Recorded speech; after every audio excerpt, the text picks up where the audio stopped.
Mamuste Michael Chyet has an input, and rightly, he just wrote Kurmanji is a regional pronunciation of Kurmanji at the same time. Maybe if you wish to, we'll just give you floor for a couple of minutes to put to have your input, please, Mamuste Michael Chyet, if you're still with us. Yeah, I'm still with you. Can you hear me? Yes. Yes. Sure. I'm so used to starting with deng te instead of speaking in English. I've been spending the past 3 months working at home, and while I work, I've been listening to the Kurdology online courses that Ibrahim Seydo Aydogan has organized, largely with Kurds of Bin Khet, of Rojava.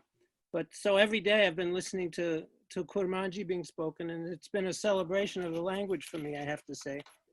I'm aware that a lot of people are suffering, but I personally have been listening to Kurdish music and speaking every day, and it's been wonderful. But just a couple of things I wanted to say. I think I don't have a lot of time, so I'll just talk about Zaza. Thank you. I have a very dear friend who's from Chermuk. He grew up in Siorek, and he has a lovely website with all sorts of Kurdish, specifically Zaza, folktales and proverbs and linguistic things. I'll find it and put it in the chat room. But he tells me, and this is an issue which not only Zaza speakers have, but Kurmanji speakers have too, at least in what we're calling Bakur. He tells me he's heard a Zaza speaking grandmother who only knows Zaza say with pride that her grandson doesn't know Zaza, that he only knows Turkish. And this sort of internalized negativity, seeing one's language as backward and something to be ashamed of, and certainly something not to pass on to the next generation. This is one of the major obstacles that we need to address.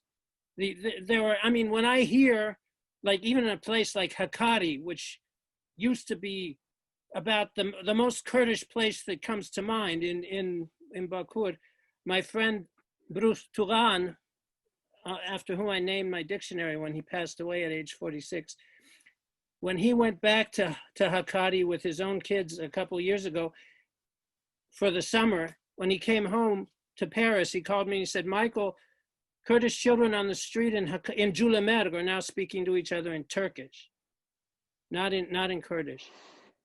And my feeling is, who are these parents who've been co-opted by this idea that Kurdish is backwards and something to be ashamed of and something not to pass on to their children? Who are these parents? These are the people we need to be addressing.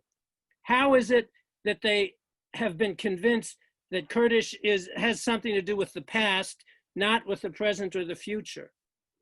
This is, I mean, I'm saying this to share this with as widely as possible. What is our answer to that? I mean, people who think that Kurdish doesn't have the modern vocabulary for to deal with what's happening in the world today, obviously have not been listening to the news in Kurdish on a regular basis. I mean, I just published the 2nd edition of my dictionary. I'm already working on a 3rd edition. I mean, the words just keep coming up. I mean, the language is, they're not all new words. They're words that are new to me because I'm not a native speaker to a large extent, but the language is growing and prospering for the people who use it and are proud of it. But there are people out there, at least in their millions, at least in their thousands, if not in their millions, who don't know that, and some of them don't think that Kurdish is relevant for their lives.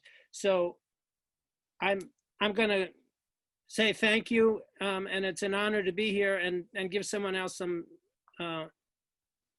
some floor time. Well, thank you very much, Mamuste Michael Chyet.